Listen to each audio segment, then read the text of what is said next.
आपके संघ प्रमुख हैं और निरंतर संघ अध्यक्ष रहे हैं आज तक अभी निर्वर्तमान कह सकते हैं। तो निश्चित रूप से पूरी निष्ठापूर्वक कार्य किया और जिसकी अभी चर्चा कार्यालय प्रमुख आपको बता रहे थे, मानधन, उस नाम से स्पष्ट होता है कि ये मानदेय है, एक तरीके से आपको सम्मान स्वरूप एक राशि मिलती है जो कहीं ना कहीं हमें अपने समाज हित में अपने समय को देना है।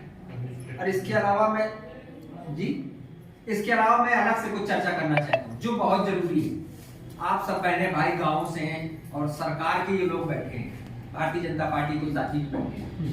सरकार की बहुत महत्वाकांक्षी योजना चलती है श्रम विभाग से, जिसमें 16 योजनाओं का लाभ मिलता है आम लोगों को, गाँव के लोगों को, जिसको जानना बहुत जरूरी है। आप अपने अपने गाँव में प्रतिनिधित्व कर रहे हैं गाँव में, लेकिन हो सकता है आपको पता ही ना हो। तो नेताजी जब चुनाव के वक्त आते हैं तब तो आपके पास आते होंगे, लेकिन वो योजनाएं बहुत जरूरी है जानना। एक सबसे बड़ी योजना चलती है, जैसे हमारी बहनें बैठी हुई हैं, श्रम विभाग से चलता है कि उनको शादी के लिए 55,000 रुपए सरकार अनुदान देती है, लेकिन उनके माता पिता का श्रम कार्ड बना होगा तभी देती है वो अनुदान।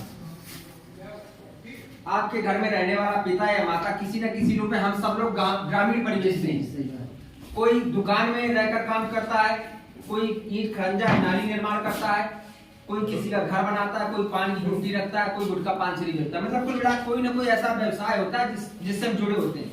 और फिर भी इतनी जागरूकता के बाद आज भी गांव में श्रम कार्ड नहीं बना। अभी केंद्र सरकार ने बहुत बड़े स्तर पर चलाया था, 16 से 59 वर्ष के लोगों को ई श्रम पंजीयन कराया था, जो सेंट्रल गवर्नमेंट का। इसके लिए जानना और समझना भी जरूरी है। और ये राज्य सरकार का है, श्रम पंजीयन राज्य सरकार का और ई श्रम पंजीयन केंद्र सरकार का है। तो अगर आप लोगों में से किसी न बना, मुझे लगता है सारे लोग ग्रामीण परिवेश से होंगे, सब लोग कहीं ना कहीं किसी न किसी रूप में बहुत कम आय कर पाते होंगे घर में।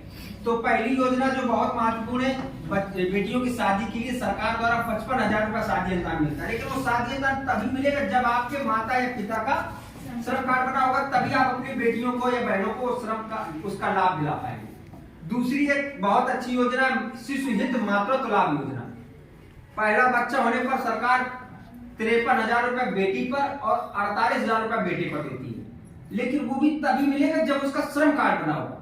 और इसमें यह समझना बहुत जरूरी है कि ई श्रम कार्ड नहीं, श्रम कार्ड। ई श्रम कार्ड अलग चीज है, श्रम कार्ड अलग चीज है। तो मुझे लगा कि आप लोग 20-25 गांवों से बैठे हैं तो ये बात बताऊं, और ये बात बताने का मकसद ये कि अपने आसपास भी लोगों को बताएं।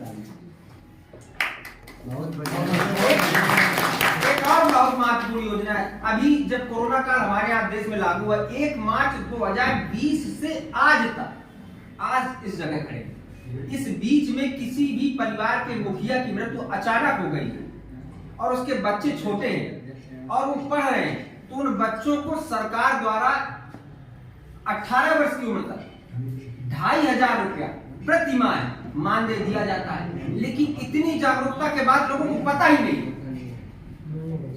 मेरे गांव झरोखर से मैंने एक व्यक्ति को दिलाया, एक आवेदन अभी जमा है और वो अभी आई नहीं है, वहां पर थी उसमें ब्लॉक मीटिंग में, बचरौली से वंदना मिश्रा, उनको भी दिलवाया, हमारे माध्यम से फॉर्म जमा किए गए। और लोगों को आज भी पता नहीं, क्योंकि कारण वो जानकारी लेकर समेट कर हम अपने घर बैठ जाते हैं, हम किसी दूसरे से बताना ही नहीं चाहते। तो आप लोग भी प्रयास करिए कि सरकार की इतनी अच्छी योजनाएं चल रही है जिसका लाभ मिल सकता है लोगों को। क्योंकि जब परिवार का मुखिया खत्म हो जाता है किसी भी व्यक्ति का, उस महिला के लिए आप समझने की कोशिश करिए, उसका दर्द कोई बांट नहीं सकता। लेकिन अगर सरकार इतनी अच्छी योजना चला रही तो उसका प्रचार प्रसार जरूर करें लोगों में, 2 बच्चों तक इस योजना का लाभ मिलता है। तो अगर अपने आसपास कोई ऐसे परिवार रहते हैं तो उनको बताएं, और जहां हमारी जरूरत पड़े तो सुभाष पांडे जी आपके मध्य में, मेरे माध्यम से भी अगर कोई सहयोग किसी का हो सकता है तो आप जरूर दीजिए। और अपने आसपास हम देखते हैं वृद्ध हो जाते हैं लोग, विधवा हो जाती है महिलाएं, ईश्वर नगर ऐसी दुर्घटना घटती, उनको 5-6 बरस तक वो ऐसे जीवन को व्यतीत करते, उनको पेंशन नहीं मिलता।